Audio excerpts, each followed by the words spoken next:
Salve, salve, nação rubro-negra, muito bom dia, sejam todos muito bem-vindos ao canal Marquinhos Assunção. Nós estamos chegando agora na manhã desse domingo para trazer as últimas informações e as principais notícias do rubro-negro mais querido do Brasil e do mundo, o Clube de Regatas do Flamengo. Bom, antes da gente trazer esse giro de notícias do Mengão, eu peço a você rubro-negro que ainda não é inscrito no nosso canal, que se inscreva, que deixe o like, que compartilhe os conteúdos nas redes sociais e que, por fim, você ative o sininho das notificações para que o YouTube possa notificá-los de tudo que estiver acontecendo de novidade aqui no nosso canal. Dito isso, não tem enrolação. Vamos às notícias do Mengão. Bom, o Flamengo voltou a jogar ontem pela Taça Guanabara no Maracanã, enfrentando o Fluminense diante de uma expectativa boa, positiva, criada pela conquista da Supercopa Rei do Brasil diante do Botafogo no último domingo, frustrou e decepcionou a nação rubro-negra pelo péssimo desempenho que culminou num empate sem gols diante do Fluminense. O empate contra o Fluminense ontem marcou o primeiro jogo sem gols do rubro-negro após 7 partidas com o elenco principal. A última vez em que o time treinado por Felipe Luiz passou em branco foi no dia 26 de novembro de 2024, em jogo da 35ª rodada do Campeonato Brasileiro do ano passado, jogando em Fortaleza contra o Fortaleza, quando empatou em 0-0. Lembrando que na atual temporada de 2025, dentre todos os times da Série A, até agora, o Flamengo é que tem o ataque mais positivo do Brasil. Sobre a partida de ontem contra o Fluminense, se na sexta-feira o Flamengo anunciou que não contaria com De La Cruz entre os relacionados, ontem, sábado, veio também a confirmação de que Arrascaeta e Guilherme Varela também não seriam relacionados para enfrentar o Fluminense. De La Cruz e Arrascaeta por estarem fazendo trabalho de controle de cargas e Guilherme Varela por não ter treinado durante a semana, por ter sido dispensado para poder ir ao Uruguai participar do velório pelo falecimento de sua genitora. Os 3 jogadores vão treinar hoje no Ninho do Urubu, continuando a carga de treinamentos. Sobre a partida de ontem, não jogamos bem, é fato. Porém, o Fluminense veio a campo para não deixar o Flamengo jogar, picotando o jogo, tirando a velocidade do Flamengo com muitas faltas praticadas, na maioria delas com a anuência da arbitragem, que foi muito mal na parte disciplinar.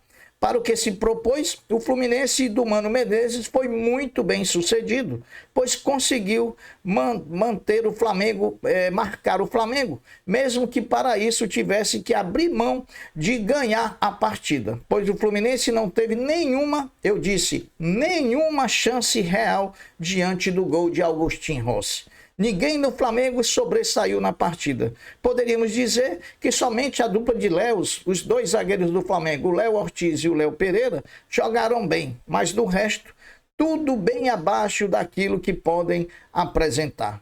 Calor, gramado, bola, podem ser desculpa para o péssimo desempenho de ontem? Claro que não. Podemos dizer que desempenho ruim vão acontecer também em outras partidas. Porém, temos que dar mérito também ao Fluminense, que foi competente naquilo que se propôs, ou seja, não deixar o Flamengo jogar.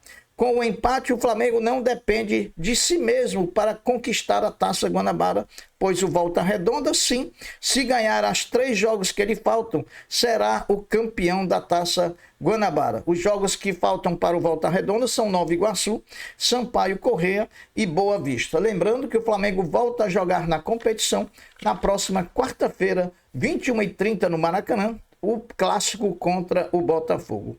Como tem sido nesse início de temporada, o público presente no clássico de ontem deixou bem a desejar, pois Flamengo 0, o Fluminense 0, Flamengo 0, jogaram para 34.617 torcedores pagantes, para 37.838 torcedores presentes, que proporcionaram uma renda de R$ 2.180.770,09. Se o Flamengo agendou reunião com Fernando Felicevich, que é o agente do Pulgar, para tratar da renovação do contrato do chileno, que também está interessado em continuar no Flamengo. No caso do zagueiro Cleiton, aconteceu o inverso. O Flamengo chamou os agentes do zagueiro Cleiton para conversar sobre renovação e eles não quiseram abrir negociação, induzindo assim que vão preferir cumprir o contrato e sair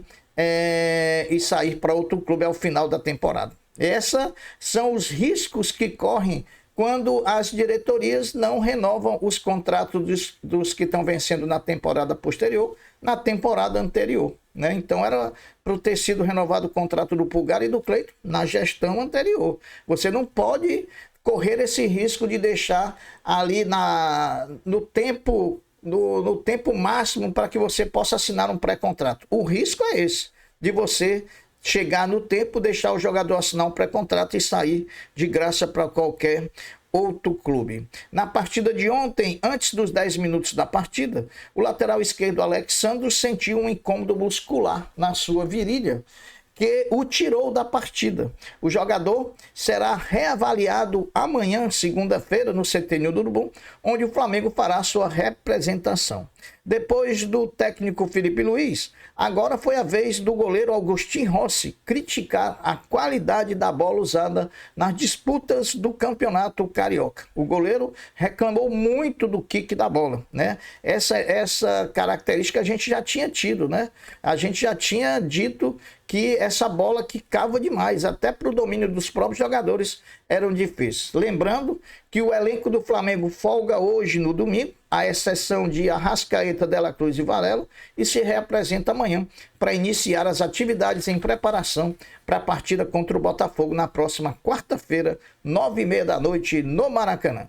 O Flamengo faz daqui a pouco, Flamengo Basquete faz daqui a pouco, às 11 horas da manhã, a sua estreia na terceira janela da fase de grupos da Champions League das Américas contra o Boca Juniors, jogando em Buenos Aires. Lembrando que o Flamengo já garantiu tanto vaga nas quartas de final, como garantiu também a primeira colocação do grupo. Se o Flamengo perder hoje para o Boca e perder amanhã para o Touros de Chiquiri, não tem problema nenhum. O Flamengo já garantiu o primeiro lugar e já está classificado para as quartas de final.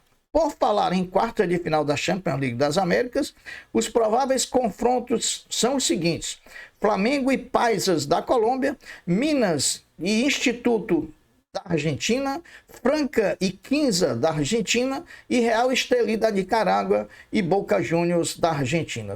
Entre os 8 classificados, 3 brasileiros, Flamengo, Minas e Franca, 3 argentinos, Instituto, Quinza e Boca Juniors, um colombiano, Paisas, e um nicaragüense, Real Estelí. Então, desses 4 confrontos, sobram mais 4 jogadores que aí sim vão disputar o Final Four da Champions League das Américas, que vai determinar quem é o campeão das Américas, quem vai classificar para disputar o Intercontinental de Clubes, o Campeonato Mundial. Meus amigos, a CBF, ao realizar o sorteio da primeira fase da Copa do Brasil 2025, na última sexta-feira, ela anunciou premiação recorde para a edição da competição em 2025. Apesar de não individualizar os valores para todas as fases, incluindo as finais, ela apenas limitou-se a dizer que 110 milhões serão distribuídos entre o campeão e o vice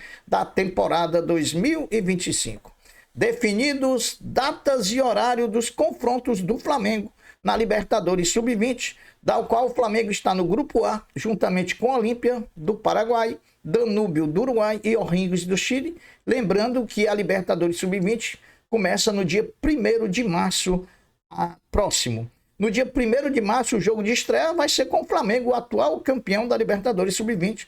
Flamengo e Olímpia abrem a competição jogando às 19 horas. No dia 4 de março, o Flamengo faz seu segundo jogo enfrentando o Danúbio do Uruguai, e também às 19 horas, e encerra sua participação na fase de grupos, jogando contra o O'Higgins do Chile no dia 7 de março.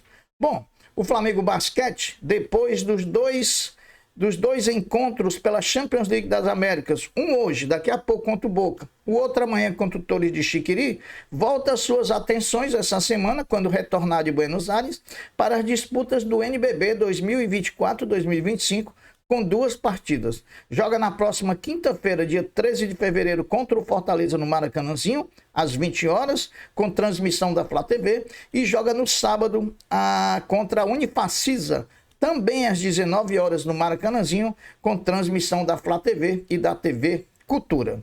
Amanhã, segunda-feira, nas disputas do Sul-Americano Sub-20, o Brasil joga contra o Paraguai, partida que vale vaga no Mundial. Uma vitória do Brasil amanhã praticamente garante a classificação do Sub-20 do Brasil no Mundial de Seleções. E mais uma vez, uma oportunidade para toda a torcida do Flamengo acompanhar o nosso grande zagueiro Iago, que começou as disputas do Sul-Americano Sub-20 amargando uma reserva e ao longo da competição conquistou a vaga de titular, inclusive marcando o gol da vitória no último encontro, quando o Brasil venceu a Colômbia por 1-0. Então, temos aí a oportunidade de ver o nosso zagueirão do Iago. O jogo acontece amanhã, segunda-feira, às 17 horas, com transmissão do Sport TV.